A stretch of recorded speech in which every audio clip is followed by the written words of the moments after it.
ketika saya merenung-renung kembali, saya tertarik kepada sepotong lagu yang populer. Memang ini lagu populer. Saya teringat sepotong lagu ini. Lebih baik di sini, rumah kita sendiri. Lebih baik kita di sini. Saya tertarik pada itu.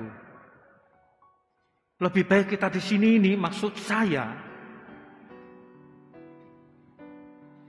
kita umat wilayah harus punya kebanggaan dengan wilayahnya.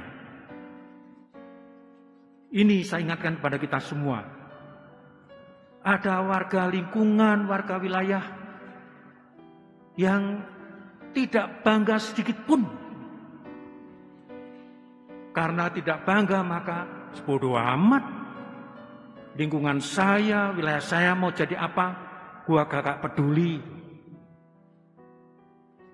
Nah, kalau sampai ada ungkapan seperti ini sungguh sangat ironis.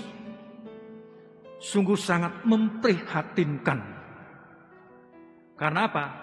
Loh, kamu kan tinggal di situ.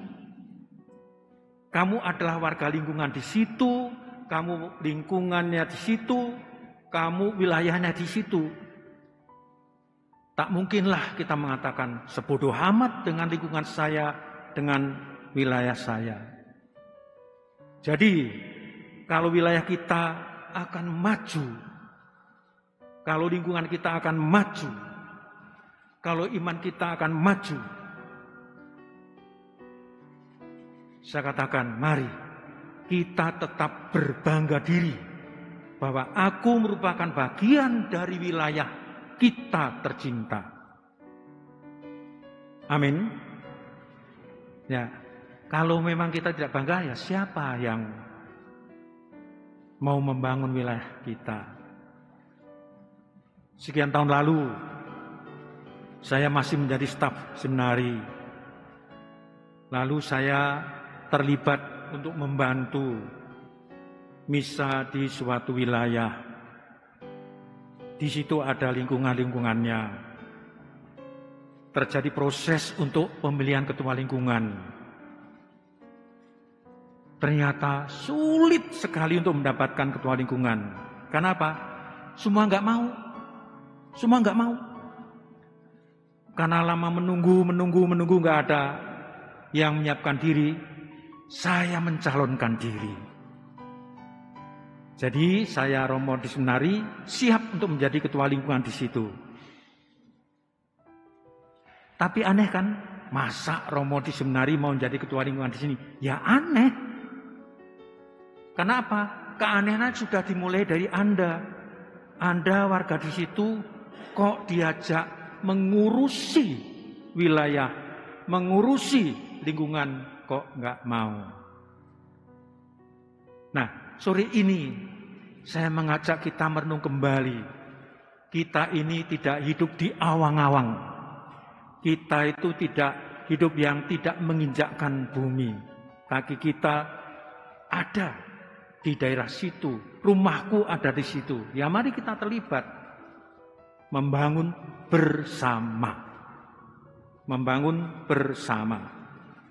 Jadi mari kita berbangga, kita setia, kita siap terlibat, kita siap membangun untuk wilayah kita, lingkungan kita. Tadi saya sedikit mengangkat pengalaman saya di mana betul saya mencalonkan diri untuk jadi ketua lingkungan waktu itu.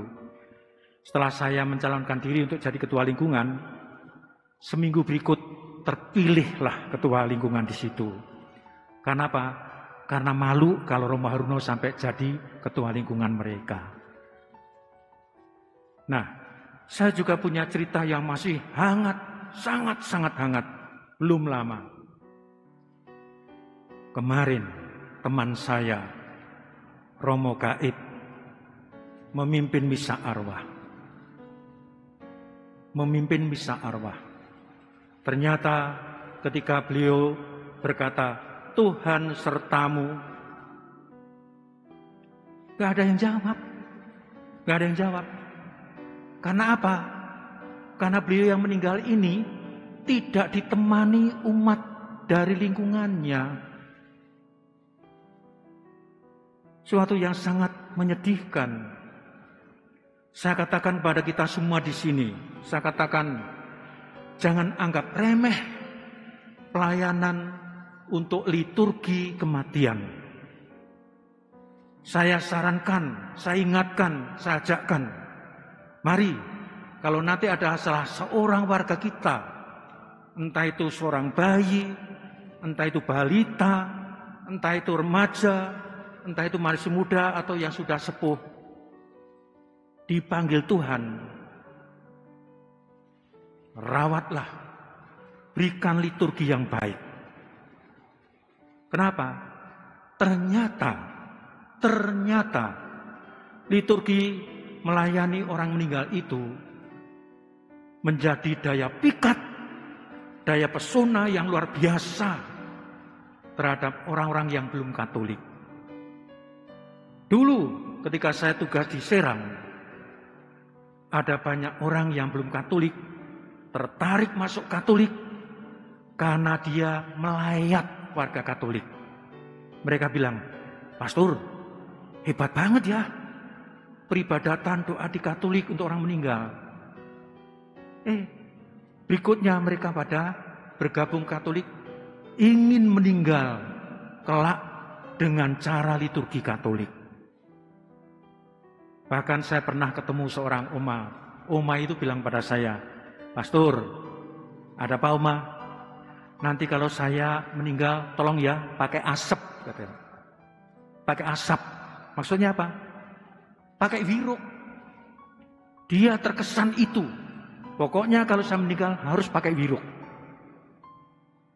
Nah ini.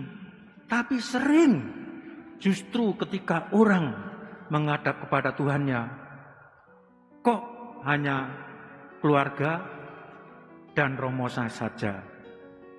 Nah semoga ini tidak terjadi di wilayah kita.